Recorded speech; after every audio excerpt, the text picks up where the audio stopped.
May mga nagtatanong kung bakit daw ngayon ay tinatanggap na natin yung mga nagpapatiwakal.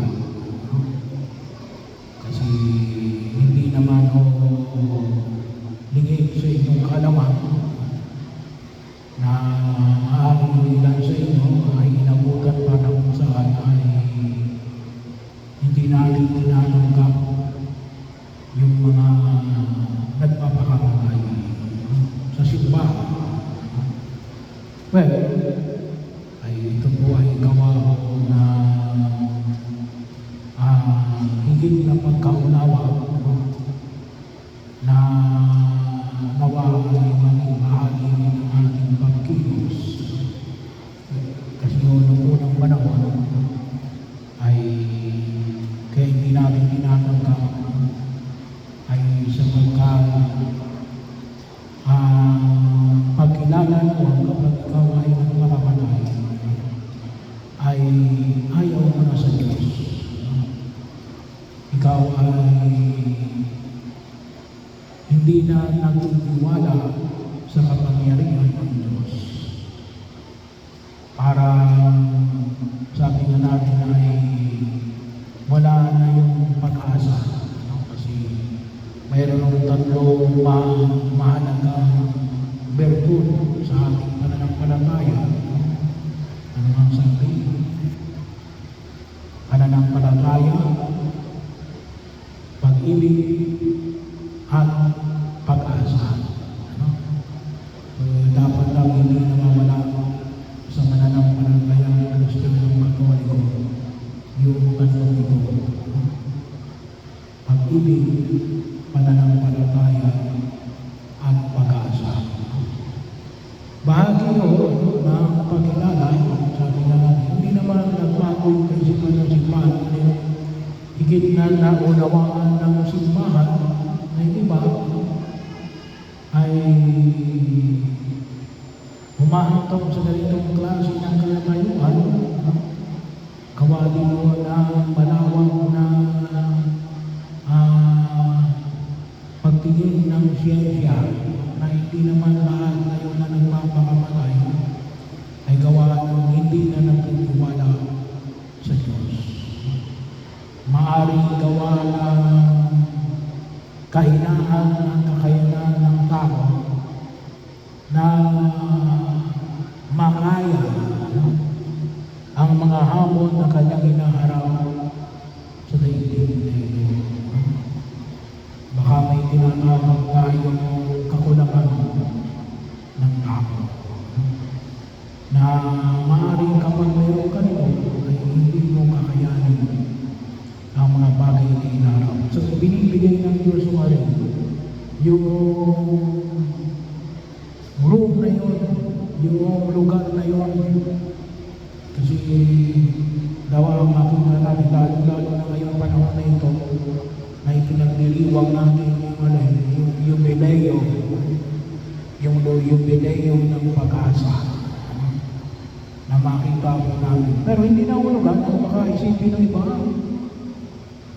pinapayagan ng simbahan na ipasok yung mga nagpapakamatay. Okay na yun, hindi yun. No? Kailanman, maliwanag po sa atin ang utos ng Diyos, huwag kang papatay. Huwag kang papatay ng kapwa mo tao. At yun yung alin, kabilang doon yung alin, yung sarili mo. Huwag kang papatay ng tao. Kasama doon yung sarili mo. Kaya bahagi yun na kung saan ay nakita natin na sana maunawaan natin yung pagkilala na higit at pinagpapaalala ko sa amin sa panahon na ito yung dakilang biyaya. Ano yung dakilang biyaya? Yung dakilang biyaya ng alin ng buhay na ipinagkaloob ng Diyos sa bawat isa sa amin. Bagaman sana may iba't ibang tayong hamon na hinaharap, magtulungan tayo na harapin ang bawat hamon na ito. No? Kaya napakahalaga rin po yung tinatawag ng support system. Magsuportahan tayo sa gitna ng mga hirap na dinaranas natin. Maging aware din tayo na may mga tao baka sumisigaw na sa atin na sila'y nahihirapan sa kanilang buhay. Bigyan natin ng lakas na loob. No? Bigyan natin ng pag-asa. Bigyan natin ng inspirasyon na harapin ang hamon ng daigdig na ito. No? At higit sa lahat, makikita natin yan saan? Sa simbolo ng krus na ipinamamalig sa atin ng Panginoon Kapal. No?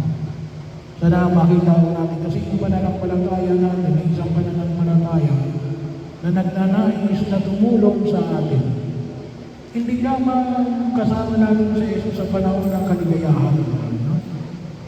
Ngunit higit na kung saan makita natin na sinisimbolo ng ating krus natin, siya ay kasama natin sa panahon ng ating kahirapan at kapighatian, sa panahon ng ating kahinaan at kakulangan. At yan yung ipinapayo natin ng simbolo ng Kristong nakapakot sa krus, na sana magbigay sa atin ng lakas upang harapin ang hamon ng daigdig na ito, upang pakinabangan natin yung biyaya na ipinagkaloob ng Diyos sa atin. Kasi hindi lang ito yung biyaya ng buhay. Ano pa nais ipagkaloob ng Diyos? Ang buhay na ganap at kasiya-siya. No? So sana huwag natin kalimutan, hindi tayo binigyan ng buhay sa daigdig na ito para maghirap. Kasama yung hirap. Pero hindi yung naglalabas sa hirap. Gusto niya yun, buhay na ganap at kasiya-siya. Nandulog na yung Jesus. At yung pangatlo, yung kaganapan ng dalawang ito, alin yun? Yung buhay na walang hanggan. No? Kaya nais ang pagkaloob ng Diyos.